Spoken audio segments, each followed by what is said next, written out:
Gostaria que você pudesse pegar a sua Bíblia agora. Eu não tenho muito costume de ler os livros do Velho Testamento. Gosto de todos eles, mas eu gosto muito do Evangelho, eu gosto muito da graça, da questão das epístolas. E eu quero que você aprenda que a graça, ela está desde o momento em que nós conhecemos a Bíblia. Ela nunca deixou de existir, ela sempre existiu. E no Velho Testamento tem alguns ensinamentos que vem trazendo para a vida de Jesus e que vem trazendo para os últimos dias. E eu gostaria de ler um desses livros que são proféticos, que está lá em Daniel, capítulo 5.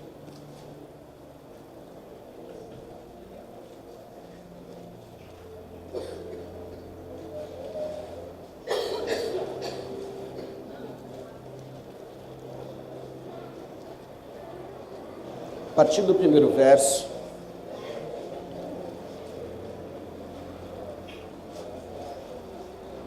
diz assim, Daniel, capítulo 5, verso 1.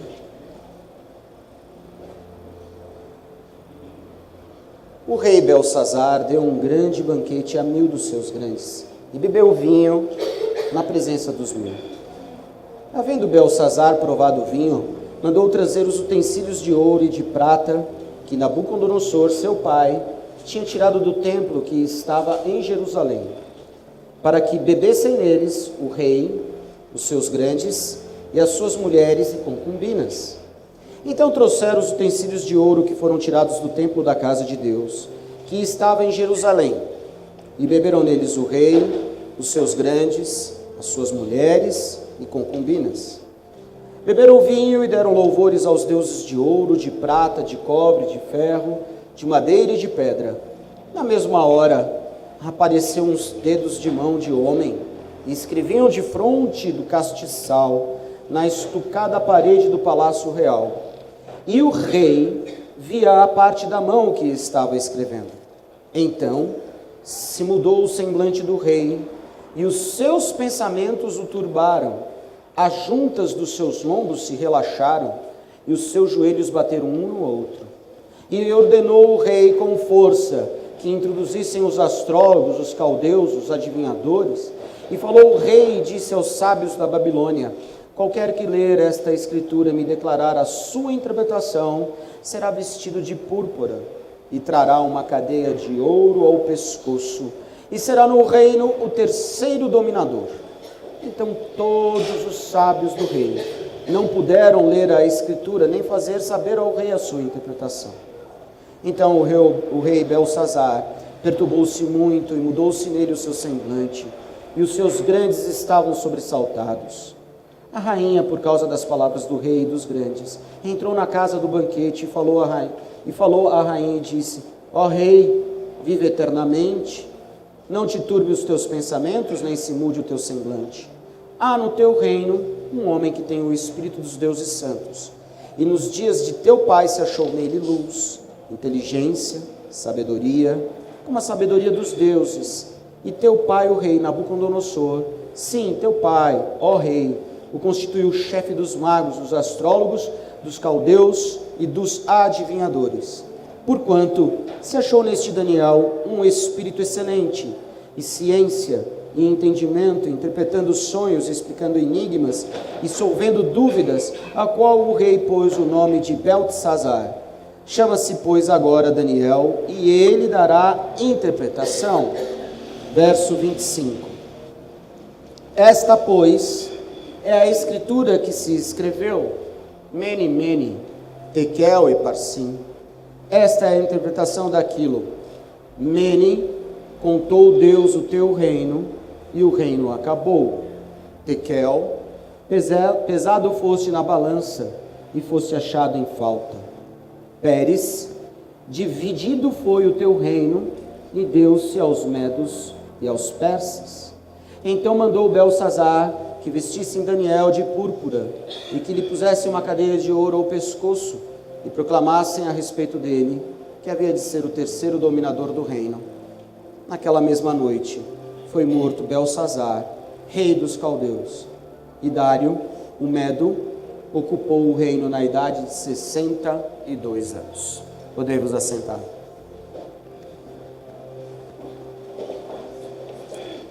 Uma das histórias mais interessantes,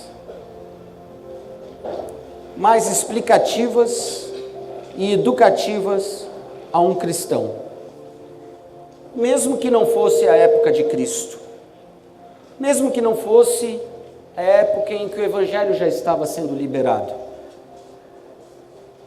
Está aqui uma situação diferenciada.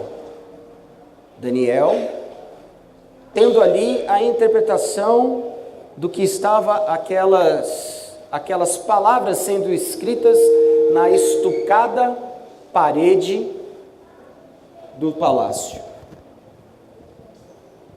Mene, mene, tekel, eparsim, ou Pérez. Para que você entenda um pouco isso, nós precisamos voltar no primeiro capítulo de Daniel, nos primeiros versos, para entendermos o que aconteceu, para entendermos o que de verdade apareceu. No primeiro verso do capítulo 1 de Daniel, diz o seguinte: no terceiro ano do reinado de Jeoaquim, rei de Judá, veio Nabucodonosor, rei da Babilônia, a Jerusalém e a sitiou. E o Senhor entregou nas suas mãos a Jeoaquim, rei de Judá, e uma parte dos utensílios da casa de Deus. E ele os levou para a terra de Siná, para a casa do seu Deus, e pôs os utensílios na casa do tesouro do seu Deus. Nabucodonosor, vô de Belsazar, porque naquela época se considerava pai aqueles que também eram netos. Os netos consideravam os avós como pai. Por isso que a gente vê essa explicação de Belsazar e a rainha chegando a ele e falando: olha, seu pai, Nabucodonosor, tinha Daniel como um homem bem quisto, bem visto, e o colocou em uma ótima posição por aquilo que Daniel foi e sempre foi dentro desse momento difícil do povo. Por quê? Porque o próprio Deus, o nosso Deus, entrega o seu próprio povo à Babilônia.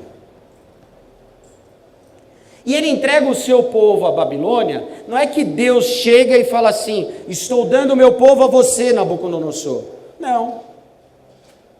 É que o povo, para variar em toda a sua história, ele, ao invés de continuar adorando a Deus, se fortalecendo naquilo que Deus já tinha feito até aquele instante, toda a proteção, todos os milagres, toda a transformação, toda a vida diante do Pai, eles continuavam idolatrando, tendo práticas mundanas, tendo as práticas absorvidas pelos outros povos. Então o que Deus faz? Deus apenas retira a sua mão e deixa então com que Nabucodonosor toma para si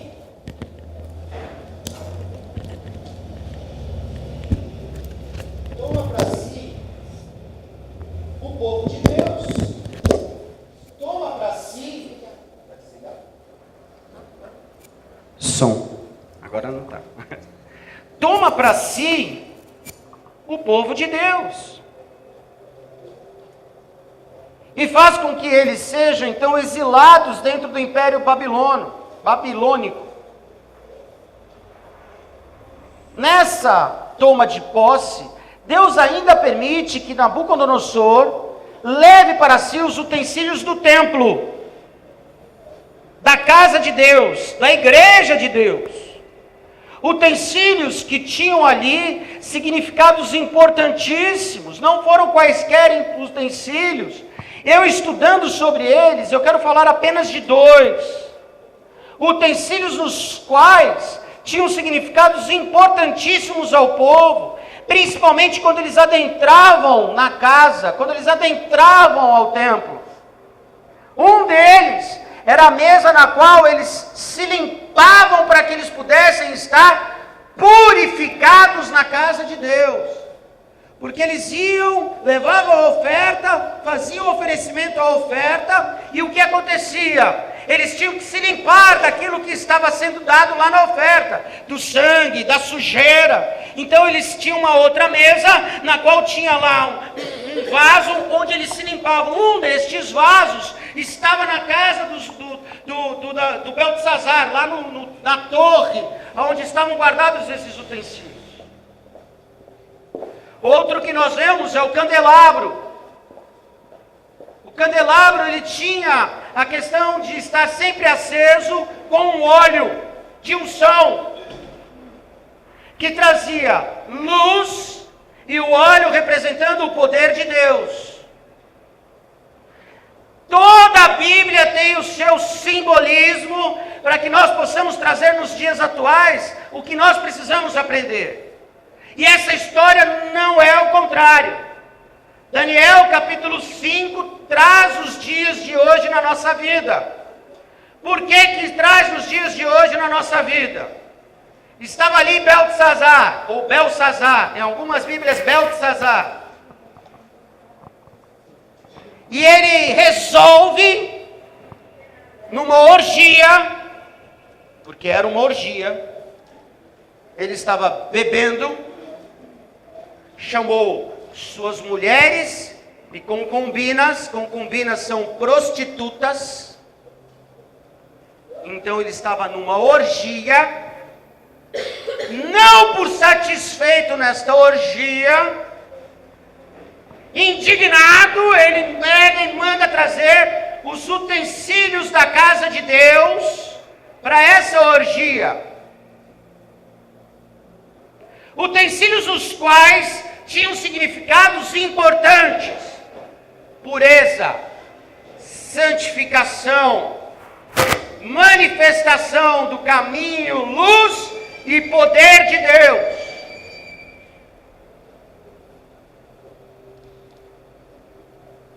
Quando acontece tudo isso, Deus obviamente olha para toda aquela situação e começa a escrever algumas palavras naquela parede estucada. Mene, mene, tekel e parsim. Mene, mene, tekel e parsim. E esta escritura que nos traz essa orientação esta manhã é uma orientação na qual eu e você precisamos de uma vez por todas colocar em prática na nossa vida. Deus tem nos dado palavras de correção aqui neste lugar, porque precisamos estar andando em retidão. E se nós não andarmos em retidão, há algo que vai acontecer, porque quem planta colhe, e a colheita ela é única, verdadeira e totalmente sua. Eu não vou colher o que você vai colher, eu não vou viver o que você vai viver, eu não vou passar o que você vai passar, mas eu posso junto com você se compadecer dela, e nós orarmos juntos e você não ter mais ela na sua vida. E é isso que Deus quer. Deus não quer a mesma colheita na sua vida. Quando eu olho para esta fala de Deus em que Daniel é colocado para interpretar ela, somente ele, veio astrólogos, adivinhadores, veio tudo quanto é tipo de gente tentar dizer, olha isso, olha aquilo. Como tem muita gente que tenta dizer para você, a sua vida está assim desse jeito, por causa disso, por causa daquilo. Meu amado, eu quero dizer uma coisa para você. Quem tem que falar é Deus na sua vida. Não é fulano, ciclano, beltrano. Deus pode usar pessoas? Pode. Deus pode usar situações? Pode. Deus pode usar alguns momentos na sua vida? Pode. Mas você tem que procurar primeiro a Deus. E a gente vai procurar situações, por isso que tem um monte de igreja aí, que as pessoas vão atrás de campanha. Porque ela não está preocupada em procurar a Deus, ela está preocupada em procurar a solução do que ela está passando na vida dela. Então ela vai atrás de campanha. Hoje o que mais tem são igrejas aí que fazem parte da Kodak, Lembram da Kodak? Faz revelação de filme? Cheinha de revelação. E aí quando você vai ver a revelação, é tudo profetada maldita. A profecia, ela existe, a revelação, ela existe, mas ela só pode ser pautada nisso aqui. Porque se ela não for, não vem de Deus. Você pode falar o que for, não vem. E tem muita gente que se especializou nisso. E vai se enveredando nisso, e gosta disso, e vai atrás disso, vai atrás daquilo que ela gosta. Ela vai atrás da igreja que ela acha que ela tem que ir. Ela vai atrás da igreja que ela lhe faz bem. Então vai logo. Então vai logo. Porque você está atrapalhando o agir de Deus na sua própria vida. Ah, mas e aí, pastor? Está atrapalhando o agir de Deus na sua vida? Sim, porque se você não está fazendo a vontade de Deus, você está fazendo um atrapalhar na sua vida. O problema é que você, quando faz isso, atrapalha o vizinho. Fica falando das coisas que acontecem na igreja.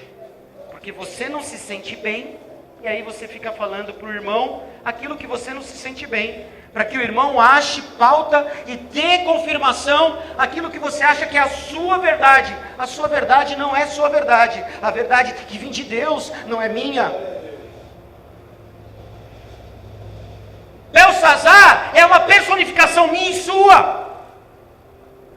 Quando isso acontece? Quando nós pegamos os utensílios da casa de Deus e vivemos na zona do pecado. Quando nós vivemos na situação em que nós estamos na orgia do pecado. E você pode parar de achar que orgia e a zona do pecado é só fornicação, é só prostituição, é mal falatório, é fofocada, é mau agouro, é a inveja que você tem, é a situação em que você pratica todos os dias, é isso que você aí olha para a vida dos outros e acha que você queria ter, é a situação em que você está aqui neste lugar, ao invés de adorar, se preocupa com tudo e com todos, e esquece que você está aqui por causa de Deus, e não por causa do irmão, porque foi Deus quem te trouxe. E aí sabe o que você faz? Você pega os utensílios da casa de Deus e joga no meio do lamaçal do pecado. Deixa eu te lembrar uma coisa que você não está entendendo aqui. Eu e você somos hoje o templo do Espírito Santo. E os utensílios da casa de Deus somos nós. A purificação e a santificação só acontecem em mim. O poder de Deus só manifesta em mim. Mas eu invariavelmente entro na questão de viver o pecado, de querer continuar nessa pornografia humana, porque hoje nós estamos vendo a cada dia que passa uma pornografia humana, sexual, material, em tudo quanto é lugar. E estavam lá então eles dessa orgia, chamam Daniel dá então essa literatura a eles. Mene. E interessante que a Bíblia fala mene, porque eram duas intenções que Deus queria dizer a Belsazar. Primeiro, que ele foi numerado. Deixa eu contar uma coisinha para você. Eu não gosto de contar povo. Olhe bem para mim. Eu não gosto de contar povo. Se nós mudarmos, se Deus prover, da gente mudar para o prédio novo, nós vamos comprar um monte de cadeira. Eu gostaria de pedir aos meus amados irmãos que não contem povo, porque lá em Números já foi contado o povo de Deus. E Deus pede em Números que não conte mais. Sabe para que não é para contar mais? Para não subir ao coração do homem a soberania. Eu tenho 1000 pessoas na igreja.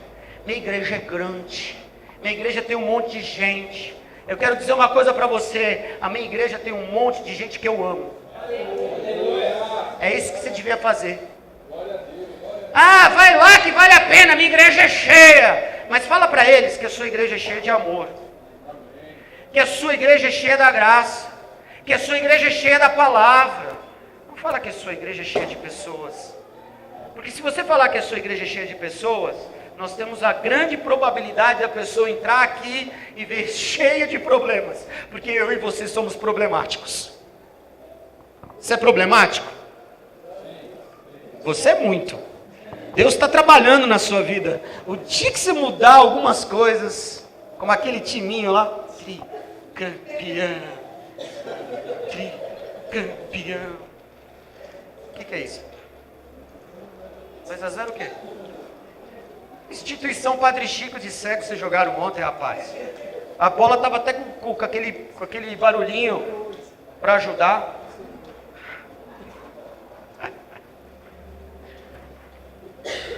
Quando a gente olha para nós, a gente tem que olhar de forma diferente.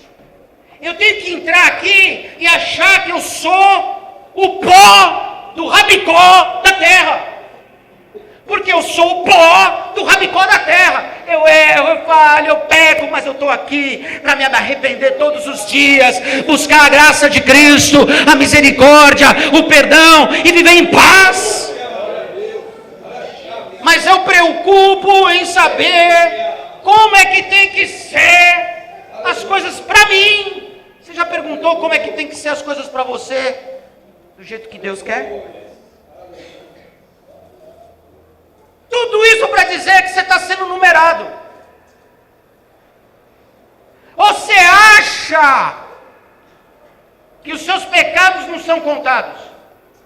Não, pastor. A Bíblia diz que quando eu peço perdão, Deus esquece do meu pecado. Deus esquece do momento do seu pecado. Sim.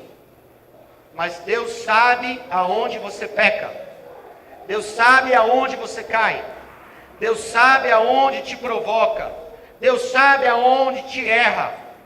E por isso então Ele trabalha na sua vida para que você não venha cair naquele pecado. Porque Ele sabe que aquele pecado mexe com você, senão você não pecaria.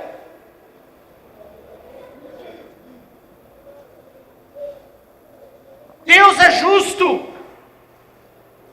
Mas mais do que justiça, Deus é amor. E se Deus é amor, Ele é muito mais perdoador.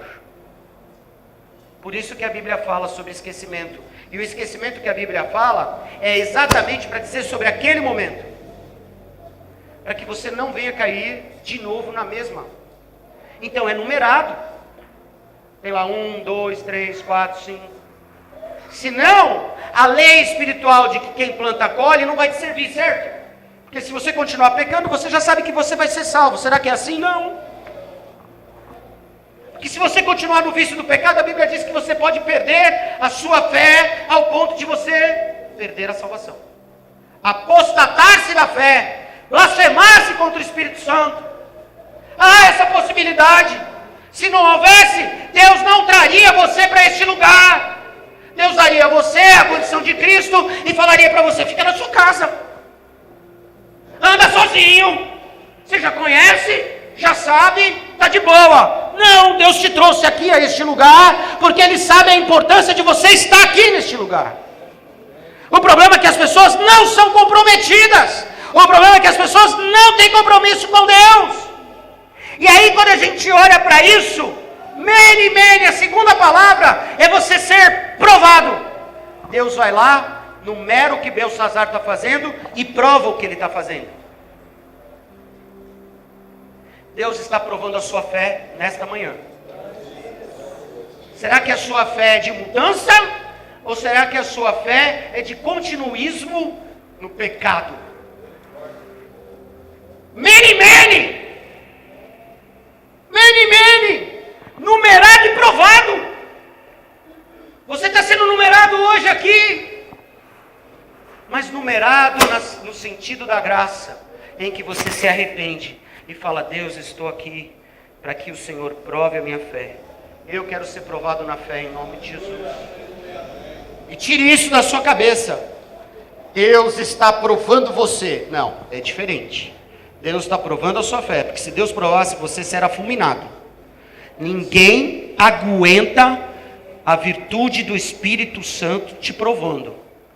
Por muito menos, nós temos situações em que nós chegamos pertinho da intimidade com Deus, nós não aguentamos às vezes ficar de pé na presença do Senhor, de tão grande é a virtude do Senhor na nossa vida. Se Deus provasse você, você estava fulminado, mas Deus pode provar a sua fé. e provar sua fé é ver o que eu vou falar agora. Porque ele fala lá, tekel, pesado, quer dizer, pesado fosse na balança, quer dizer defeituoso ou com má qualidade. A tradução bíblica é defeituoso, segundo o padrão divino. O que é um ser dentro da igreja de Cristo, que professa a fé em Cristo como Senhor e Salvador da sua vida, que está buscando ali, diante de Deus, hipoteticamente, e é defeituoso? É aquele que não consegue enxergar os seus próprios erros, reconhecer, se arrepender e falar para Deus: Deus, eu preciso da sua ajuda. Deus, eu preciso ser dependente de você. Defeituoso para mim é isso. É o tipo da coisa que não tem conserto. Está no defeito. Quem já trouxe, ou quem já passou por uma situação aqui, que foi trocar algum aparelho que estava defeituoso e o cara falou: esse aparelho não tem jeito, tem que trocar por outro. Quem já passou por isso aqui? Já? Eu espero que nós não cheguemos no final, no momento em que as trombetas tocarem, e aí nós olharmos e alguns se acharem defeituosos. Olha, esse aí não tem jeito, só na troca. Só na troca. E ainda vai ter uma outra chance. Olha como Deus é bom, hein? Você tem a chance no final da grande tribulação, da troca. Agora, se você nem isso quiser, aí você vai ser trocado. Ao invés de viver a eternidade com Deus, você vai para o lago de fogo e enxofre, junto com o capeta. E eu espero que você faça e passe a mesma coisa que Belsazar teve quando ele viu a mão estucada. Sabe quando ele viu a mão estucada, o que aconteceu com ele? Os dentes tremeram, os joelhos bateram um com o outro, veio tremedeira de medo. Devia ser assim na minha e na sua vida, quando nós estamos na prática do pecado. Eu tremei os meus joelhos e falei: Senhor, que coisa maluca, eu estou no erro, eu estou na falha, e isso não me faz nada, eu continuo do mesmo jeito, tanto faz como tanto fez. Eu sei que eu vou na igreja, eu peço o meu perdãozinho, é o seu cordeirinho que você vem aqui e entrega toda quarta, sexta, domingo. Amados, eu vou dizer uma coisa para você: para de agir nessa sua falta de importância com Deus, porque você está sendo pesado. A balança, ela acontece todos os dias. Eu acho interessante, pastor Paulo, o símbolo do direito, da justiça. Alguém conhece o símbolo da justiça? O símbolo da justiça é uma balança, onde está lá sendo... Não é uma balança, é uma pessoa que segura dois pratos de forma igual, equitativo, equilibrado. Ei! Para de ser desequilibrado.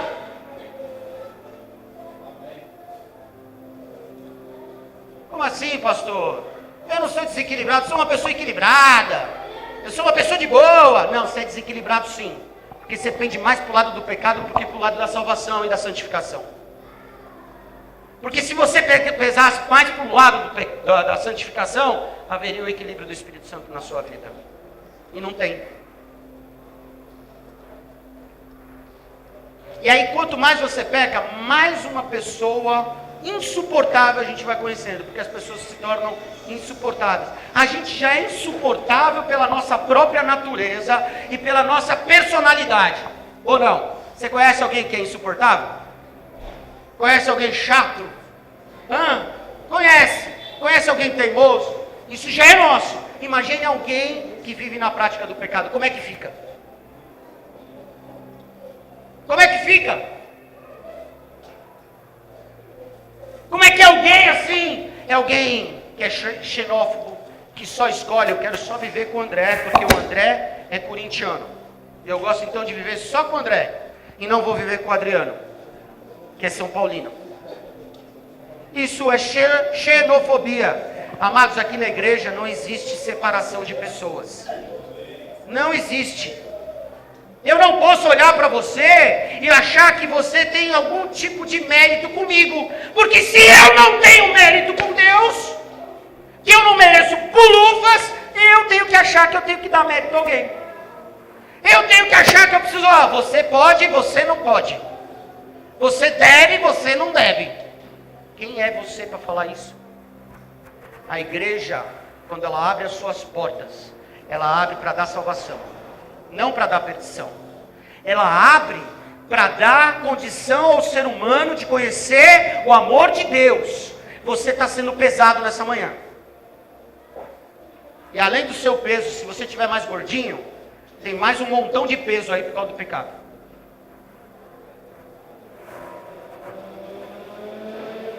Estou sendo duro? Não, eu estou lendo a Bíblia. E a Bíblia está dizendo para mim e para você: se arrependa. Essa é a mensagem do Evangelho. Essa é a mensagem do reino de Deus. É chegado o reino. Essa é a mensagem do Evangelho. Ela primeiro diz para mim e para você: se arrependa. Eu tenho estudado tanto que esse negocinho de dizer assim: oh, Jesus te ama. Realmente Jesus te ama, mas não ama o seu pecado. E se ele não ama seu pecado, ele diz primeiro assim para você: se arrependa. Muda seu caminho. Muda sua sorte. Você sabia que você pode mudar a sua sorte? Só você pode mudar a sua sorte. Sabia que é só você que pode mudar a sua sorte? Porque é só você que pode decidir se você quer Cristo ou não. Mesmo sendo Ele quem te escolhe. Só você pode dizer para Ele: eu quero ser escolhido. Então você pode mudar a sua sorte. Para encerrar. Tekel, pesado quer dizer defeituoso ou má qualidade, segundo o padrão divino. Pérez, que é no plural, quer dizer divisão, quer dizer pécia. Belsazar foi então ali numerado, provado, pesado, e o reino dele foi dividido e entregado aos medos persas, ao rei Dário. Sabe o que quer dizer isso? Numerado, provado, defeituoso, pesado. Se você não entender tudo que Deus fala comigo e com você, você será entregue ao outro reino. Basicamente o que eu quero dizer para você hoje: existe céu e existe inferno. Eu quero ir para o céu. Eu quero ir para o céu. Quem quer ir para o céu essa manhã? Quem deseja ir para o céu de verdade? Pare com as vaidades humanas. Pare com as vaidades humanas. Para com esse mundo de selfies. Eu não preciso ter nada, eu preciso ter Deus. Eu sei que a vida não é fácil. A vida é difícil. Quantas coisas a gente tem passado? Muitas. Quantas coisas a gente vê ao nosso redor? Muitas. Mas hoje estamos sendo numerados, estamos sendo provados, estamos sendo pesados. E diz a Bíblia ainda que nós podemos ser achados em falta. Falta amor, falta paz, falta sabedoria, falta princípios, falta tanta coisa. Mas está na hora de que eu e você possamos cobrir aonde está em falta com a graça.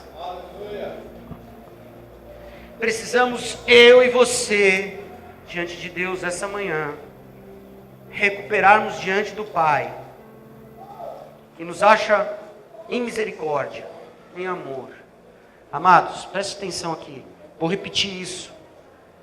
Antes de Deus ser justiça, Deus é amor. Se você se arrepender, Deus vai te amar e te justifica por este amor que foi através de Cristo. Se você compreender isso, Eu vou olhar para você, eu vou te amar do jeito que você é. Por isso que eu brinco muito com o Adriano, porque eu posso. Eu tenho amizade com o Adriano, eu amo ele de paixão, ele sabe disso. Eu brinco com ele, e independente dele ser o que ele é, como ele é, eu amo ele de paixão. Porque antes de justificar qualquer coisa sobre a minha amizade com ele, antes das minhas diferenças com ele, antes das coisas que talvez eu não goste, antes dele ser fominha, Sandro, que ele não toca a bola, não é verdade? Estava indo bem. Antes de ele olhar para o lado e falar assim, recebe. Vou usar no termo gospel. Recebe, irmão. Pá. Faz a tua, irmão. Pá.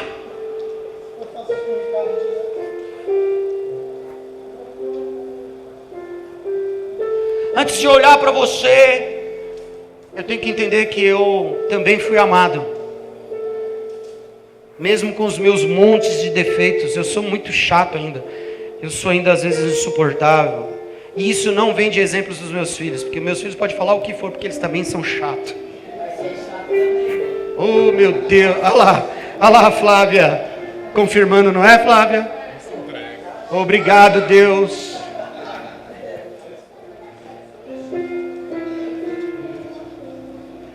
Sabe, amados, só um minuto, pastor.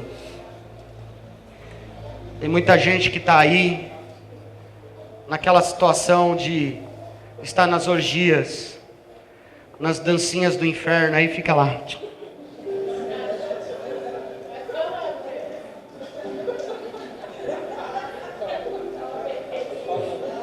Continua na dancinha, vai.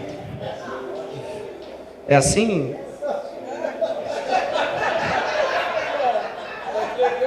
Eu fui lá no Chá Bela Vista.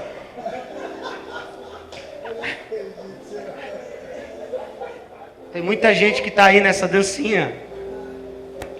Deu risada, né? É porque tem muita gente que está nessa dancinha. Muita gente se mostrando, buscando a aceitação do mundo. Olhe para mim todos, inclusive os nossos jovens. Para de buscar a aceitação do mundo. Para de buscar a aceitação das amizades. Para de buscar a aceitação às vezes da sua esposa, do seu esposo. Para de buscar a aceitação de mim. Eu não tenho que te aceitar. Quem tem que te aceitar é Deus. É Ele, não eu. Agora juntos aqui, nos aceitamos em amor, do mesmo amor de Deus. Mesmo eu, às vezes achando que a gente tem muito pensamento diferente. Eu tenho muito pensamento diferente. Eu se abrisse todo o meu coração aqui do que eu penso sobre igreja, alguns iam falar assim, isso não dá, aquilo dá. Mas eu tenho que saber lidar com aqueles que pensam diferentes de mim. Porque eu penso diferente, não é porque eu penso diferente que a gente não pode conviver junto. E o que você pensa às vezes vai me ajudar a pensar melhor. E no todo fica muito bom. Quando eu penso que só eu estou certo, tudo vai dar meleca. Quero dar uma boa notícia aqui, a partir da segunda quinzena de maio, fazendo a divulgação já aos domingos, 18 horas. Os cultos serão diferentes, abençoadores, aonde sonhos e sonhadores estarão aqui, fazendo a diferença e ganhando almas para Jesus. Gostou da vinheta, pastor Railton?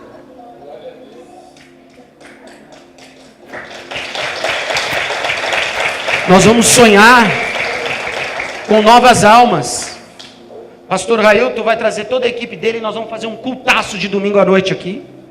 Não vai ser só de domingo de manhã. Não que os cultos de domingo à noite não eram cultaços, eram muito. O que nós passamos aqui, não é, pastora? Quanta coisa maravilhosa. Agora vai melhorar, porque vai ter mais gente para passar. Vai ter mais gente, porque a gente vai sair para fora para ganhar almas para Jesus. Mas como é que eu posso ganhar alma para Jesus se a gente é um clubinho? Se a gente está sendo pesado e estamos achando em falta? Se a gente não está entendendo o que é Deus na nossa vida?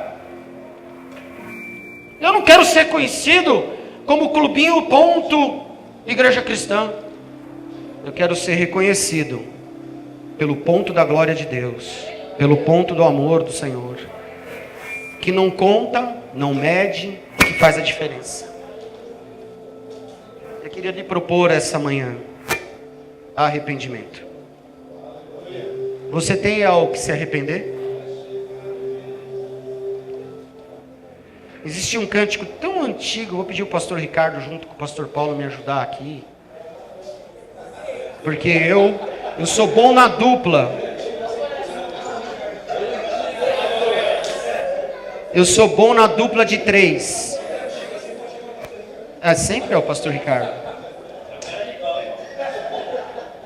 Eu sou sempre bom na dupla de 3. Sempre. Renova-me. Se não souber essa, olhe para mim em nome de Jesus.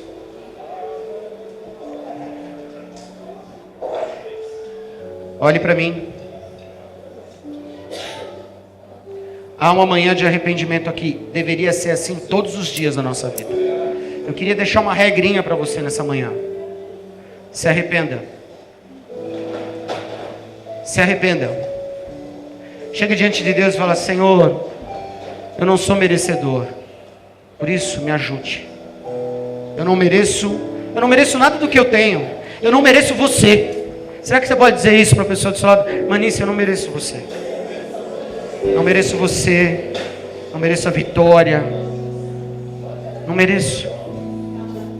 Não mereço você, André. Me perdoa se algum dia eu faltei ou falhei com você, meu amigo. Em nome de Jesus. Dani, me perdoe. Zenaide, me perdoe em nome de Jesus. Em nome de Jesus. Renova-me, Senhor Jesus. Já não quero ser igual. É verdade essa palavra? Renova-me, Senhor Jesus. Põe em mim teu coração. Porque tudo que há, porque tudo que há dentro de mim necessita ser mudado, Senhor. Porque tudo que há dentro do meu coração necessita mais de ti. De olhos fechados, enquanto eles estiverem ministrando aqui, se em algum momento dessa palavra Deus lhe mostrou, tocou, relembrou e lembrou alguma situação em que há necessidade de arrependimento, palavras, situações, às vezes você olhar para as pessoas e separá-las daquilo que Deus deu a você de tão especial, que é o seu amor, a sua graça, de você não ter a paciência como Deus teve com você, porque você é uma pessoa impaciente. Você olha para as pessoas e fala assim: não, está largado, deixa lá. Deus teve paciência absurda com você e não te largou e não te deixou. Ele te amou, e com este amor nós podemos chegar diante dele, nos arrependermos e termos a certeza que há algo bom, como os utensílios da casa de Deus que estão em nós espiritualmente, em que nós podemos estar hoje nos santificando, estarmos nos limpando, vivemos o amor e o poder de Deus. Eu queria que você, em nome de Jesus, nessa primeira oração, sentisse a vontade, se você quiser se ajoelhar aí para pedir perdão, faça. Se você quiser ficar de pé, faça. Se você quiser até mesmo ficar sentado, colocar a mão no seu coração. Eu não sei o que é a necessidade, mas se arrependa hoje. Hoje é um momento em que Deus está nos dando uma oportunidade rara. As palavras foram escritas naquela parede, e muitas vezes elas estão escritas para nós. Mene, mene, tekel, eparsim. Diante de Deus, chega para Ele e diga: Senhor, perdoe os meus olhares, perdoe os meus pensamentos, perdoe as minhas atitudes, perdoe minha falta de amor, perdoe minha falta de amor.